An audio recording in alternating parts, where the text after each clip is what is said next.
Minister Reddy, you were speaking earlier on about the challenges that you faced in the context of a newly formed state and trying to respond to the pandemic. Just talk to me then about how do we future-proof health systems against those kind of pandemics that you've spoken about from a governance perspective as well?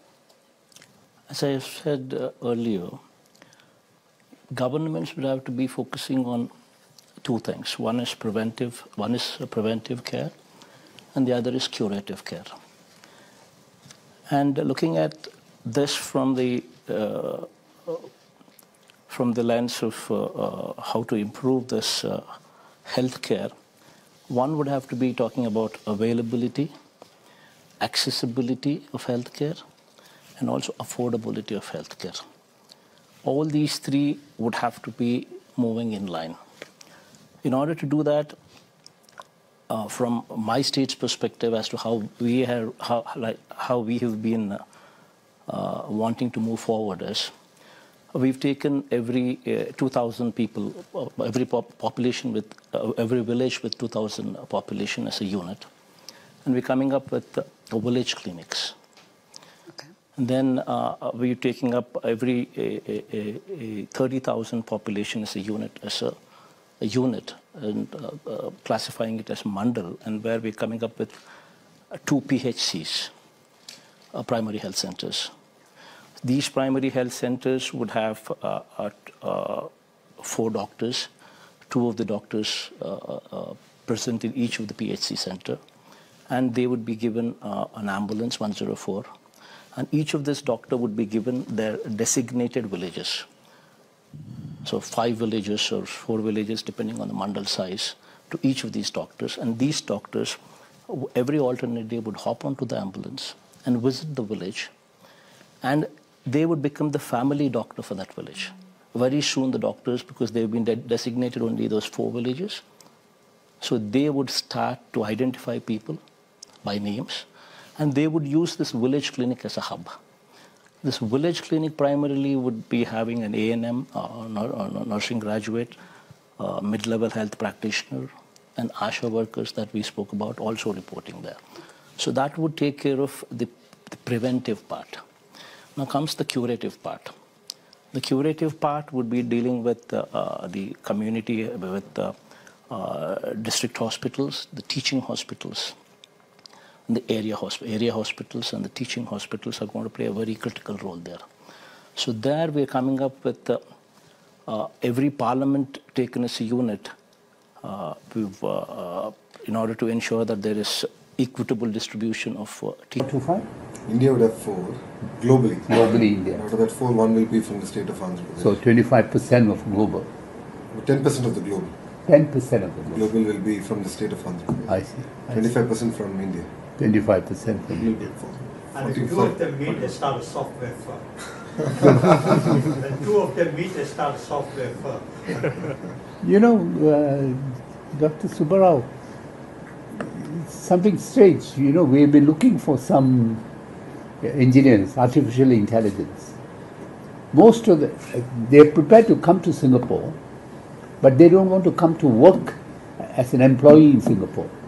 So when these friends of mine who went to interview them, they said, you employ my company. Please do bring me back. I am a politician, an Indian one, so we love to talk a lot. A little bit of my, I think, a lot of introduction about me has already been given. I handle 2 distinct portfolios in the state of Andhra Pradesh. One is Panchayat Raj and rural development, and the other one is IT and electronics. So I keep saying one is Bharat and the other one is India.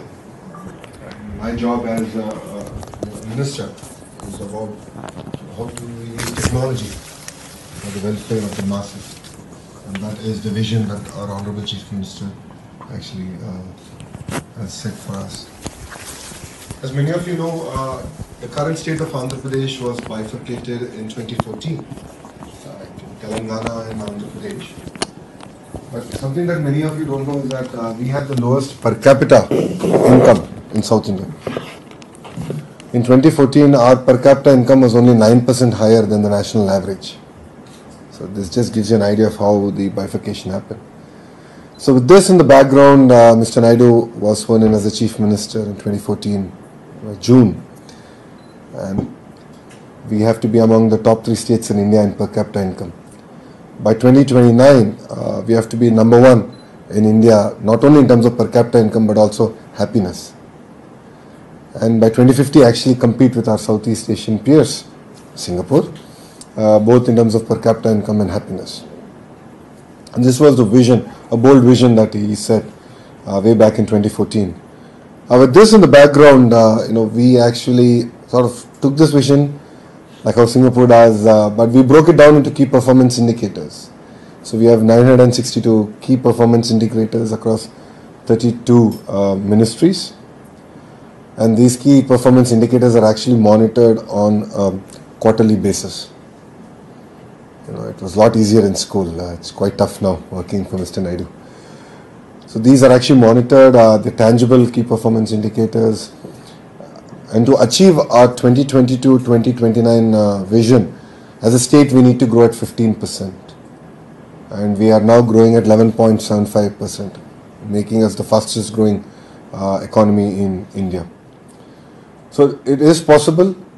People keep talking, can India grow at double digits? Absolutely. Andhra should be growing at 15% and we will get there. There is no second thoughts about it. But I think we just need to reimagine our governance structure and our methodology. So I think in Andhra Pradesh, we've used IoT in a very big way to drive in governance and quality of governance. So if you could think about a pyramid, and the bottom of the pyramid actually starts with what we call Praja Sadhikara Survey. It's PSS. PSS is actually powered by Aadhaar.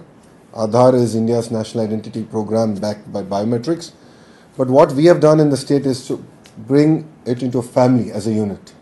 Aadhaar is individual and we've brought a family together. This has become... So, whatever opportunity you're going to get in future, imagine, don't undermine it.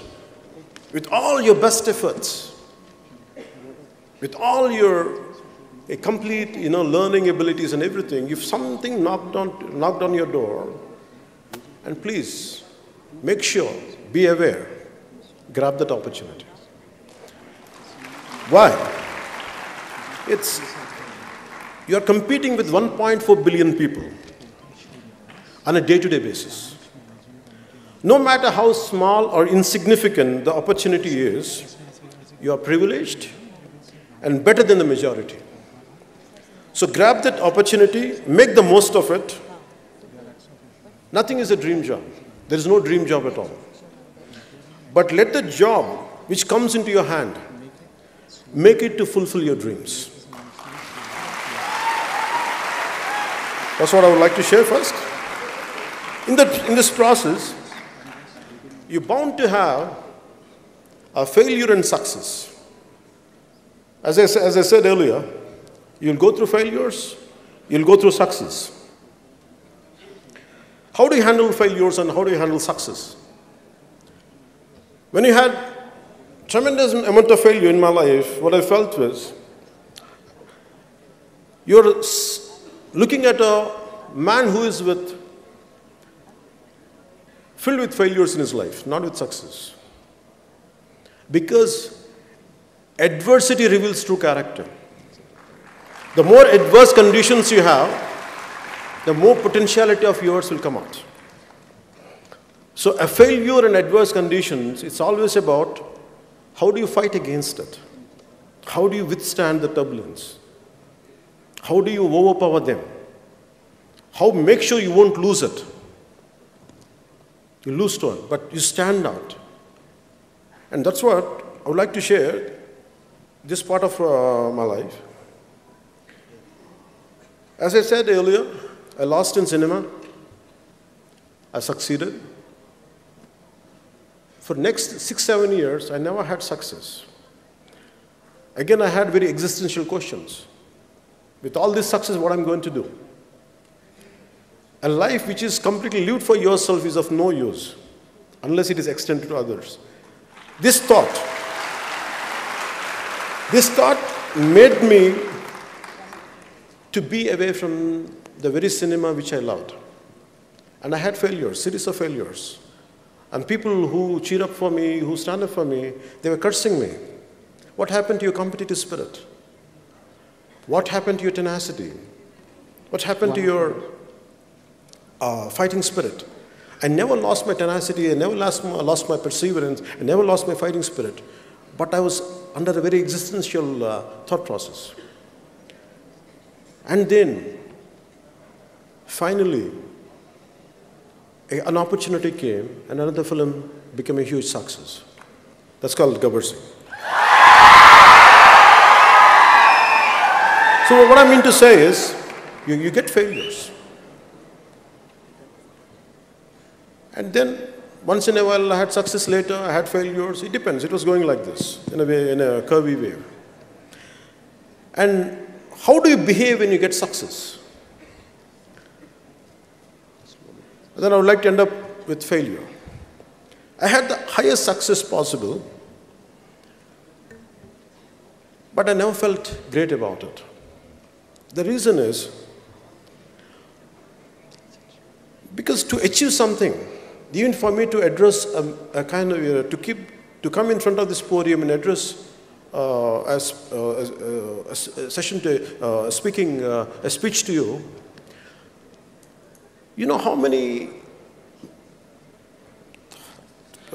tens of people has to work for it. A success comes onto a plate out of many invisible hands. Many invisible hands. It's not just ours alone. Maybe we are at the pinnacle point. Maybe we are being thrusted upwards. But always I look at the people who are contributors for my success. That's why I never had a great feeling about my success. But I'm grateful to the people who stood by me thick and thin.